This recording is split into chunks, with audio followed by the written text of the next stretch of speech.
For me, the hardest part about coming back from a vacation is getting back into routine. Personally, it's hard on my mental health to make the switch from vacay mode to normal daily life because I feel like I have a million things on my to-do list with no energy or motivation to get them done. I get so overwhelmed that I end up doom scrolling to avoid my responsibilities, and I end up feeling worse than before. Usually when I feel myself in a rut, I like to revert back to my tried and true list to feel better. Being intentional with what I consume, allowing myself to feel either in my journal or with my therapist, tidying my space, cooking nourishing food, getting outside, and indulging with a sweet treat, guilty-free. The first step is being intentional with what I consume. I like to put my phone in D&D to avoid getting distracted by unimportant notifications. I don't need to be consuming content mindlessly and wasting time in the process. It only fuels a spiral. I then allow myself to feel. I let my thoughts pour into my journal to release what's going on in my head, good or bad. Sometimes I'll do a huge brain dump, or I'll just write a few bullet points. Another method I use to allow myself to feel is therapy. If you guys have been here for a while, you know that I'm always trying to work on my mental health to be a better version of myself, but sometimes I can't do it alone. I've always kind of been hesitant to open up and ask for help, either from my loved ones or from my friends, because it felt like I'd be a burden to them if they're busy or if they're dealing with something on their own. And I wish I would have utilized BetterHelp earlier on, because suppressing my feelings have never resulted in anything positive. And that's why I'm so excited to introduce BetterHelp as the sponsor of today's video. Talking with a BetterHelp therapist has given me different perspectives about any challenges that I face. And similar to brain dumping in a journal, having someone to intentionally and unbiasedly listen to what I have to say has been so helpful and relieving. Not only do they listen, but they talk me through what I'm feeling, and we come up with solutions together so that I can feel better. BetterHelp connects you with a licensed therapist who is trained to listen and give you helpful, unbiased advice. All you have to do is just go to the website and use my link here on the screen. You just answer a few questions and BetterHelp will match you to a professional who has years of experience helping people with struggles like yours. You can do it all from your phone or your computer, via phone call, video chat, or messaging. It's the easiest possible way to start talking to a therapist. And you'll be matched to a therapist usually within 48 hours, so you can get started fast. And so if you want to connect with a therapist from the comfort of your own home, visit the link on the screen or choose my name, Gabrielle Aihara, during sign up and enjoy a special discount on your first month. Thank you again to BetterHelp for sponsoring today's video.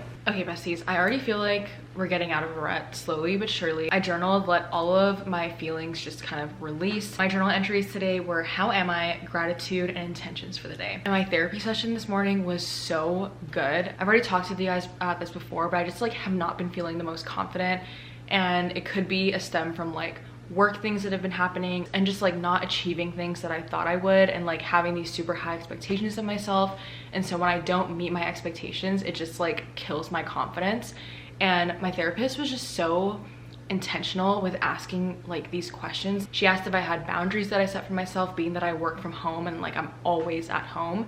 And so sometimes it's hard to kind of like disconnect from work and like mentally log off. And I feel like that could be a huge issue with how I've been feeling, because I will log off from like doing work for the day, but my mind will just still be racing, and it's been making it difficult for me to fall asleep at night. And then I just get into these little ruts of not feeling confident because I'm like, oh, maybe I should be working more. So she was like, we're gonna come up with some boundaries and some coping mechanisms of how you can find this release from work. And one of the things that she said was that I need to go outside and touch grass. So I'm glad that is on the list of things to get out of the rut today, because she said I need to mentally disconnect from working, so that way we don't have these feelings of insecurity and these feelings of not doing enough. So she sent me like these 2 worksheets of setting up boundaries and identifying coping mechanisms that will work for me. So I'm so excited to do those later today. I'm already feeling so much more mentally better. Like that was just the greatest start to my week. And so the next thing on our getting out of our rut list is to tidy my space. After traveling, the house without fail will be dirty. It'll just make me super chaotic seeing like all the things that I have to unpack from, and just seeing all these clothes from our trip everywhere. Laundry needs to be done, just things, just clutter everywhere. So we're gonna do a quick 15-minute tidy, because you guys know I like to set little timers. It just makes me a little bit more efficient. So let's just do a quick 15-minute.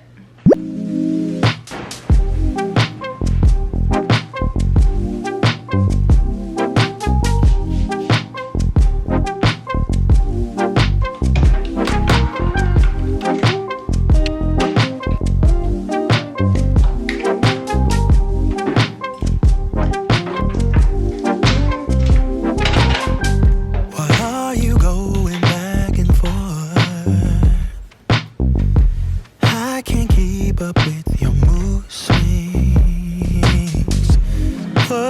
trouble in your mind? Are you doing this just to test me? I'm mad at handling this type of thing. Why I don't get it, you say it's a man thing. Babe, I wanna be around. I just changed into something a little bit more weather appropriate because it is literally 85 degrees outside. Summer is here in Nevada. So I'm just wearing these thrifted Adidas track pants, my Adidas Gazelles, top is from Skims, and then my JWP bag. It is so hot outside. I can't. Now let's go get some groceries. I just wanna make your heart sing, but you're not letting me get through to you.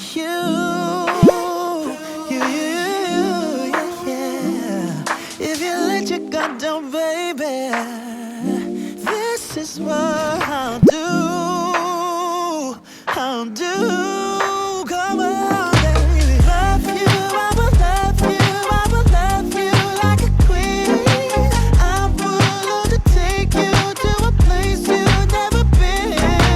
Love you, I will love you, I will love you like a queen. I would love to take you to a place you've never been.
I packed my little picnic bag and I'm just gonna grab my dinner that I prepared and head to the park.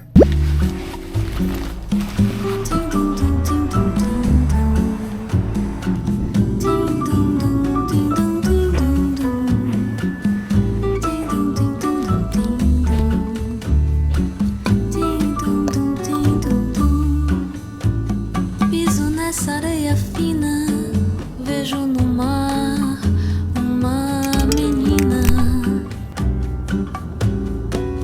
doce Bahia.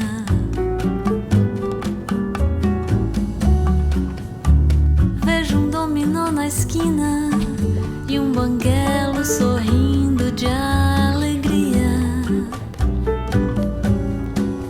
doce Bahia. You guys, I'm having the most peaceful solo evening right now, and I need to do this more often. This is my first time at this park, so definitely want to add this to like my list of weekly activities that I can do to get out of the house and kind of like disconnect from work and just spend some quality time with myself. Being that we're on like this little solo date, I wanted to talk about something that may seem daunting to do at first, but I really feel that it's so crucial to our personal development, and that is doing things alone. I've always really loved my alone time, like ever since I could remember, like since high school, but I've noticed that it's just so much more important as an adult, and especially being in a long-term relationship with my man. We've been dating for almost 8 years, so in order for us to be the best partners to each other, we need to nurture a strong relationship with ourselves, because being able to do things by yourself is not only just great for your mental health, but it also allows you to appreciate your partner more, or just like in general the people in your life more, and to pour more into their cup. You know what I mean? It's so true that like if you have a strong relationship with your alone time,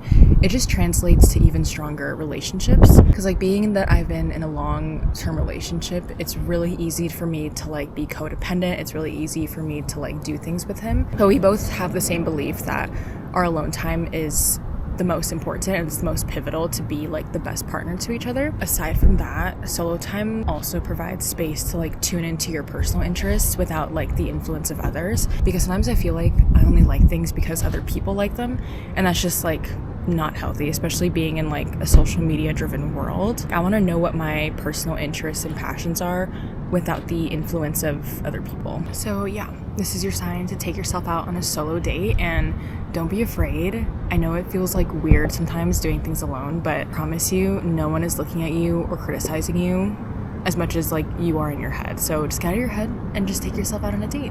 Like I'm literally vlogging in front of all these like soccer players that are just going home, and sometimes I feel a little weird with people around me, but at the end of the day, we're just on a floating rock in the middle of the universe, so it's not that deep. All right, I'm now at the last item of our getting out of a rut list, and that is indulging. What I mean by indulging is like getting my favorite sweet treat and cuddling up in bed, either watching like a comfort movie or a comfort TV show, or reading some books. And so tonight I wanted to read. If you guys have been following along throughout my vlogs, you guys know that I'm rereading the Aihara series. I am like the biggest Sarah J Maas fan. I've read all of her series, and my personal favorite is Throne of Glass. But ever since I finished Throne of Glass, I've been trying to fill the void with things that will kind of just like repair me or just like live up to the hype. So I decided to reread Aihara, and Aihara was my first series out of her entire like universe to read. But I'm not gonna lie, it's been kind of hard getting through it just because Throne of Glass has set the bar so high. Like I thought Aihara was good. Girl, Throne of Glass literally makes Aihara look mid. Similar to me, I know a lot of you guys have started out reading Sarah J Maas's books by starting with the Aihara series, and that has like had a chokehold on you, and I get so many comments saying like your guys' brain chemistry is altered, and that was my exact experience reading Aihara for the first time. I would do anything to reread all of her series again, like for the first time, but since I am doing a reread, I'm catching a lot more of like Easter eggs, and I'm tapping my books. But I'm not gonna lie, like Throne of Glass just really set the bar so freaking high, and I don't think any series can live up to it. And so I thought I would fill this void, and like as much as I still love the plot, the storyline, and the characters in Aihara, like legit Throne of Glass makes this look like such a mid-series, and Throne of Glass is just like so much more developed. The plot is more developed, the characters are more developed, and the characters are just a lot more interesting in my opinion. But I still hold Aihara dear to my heart.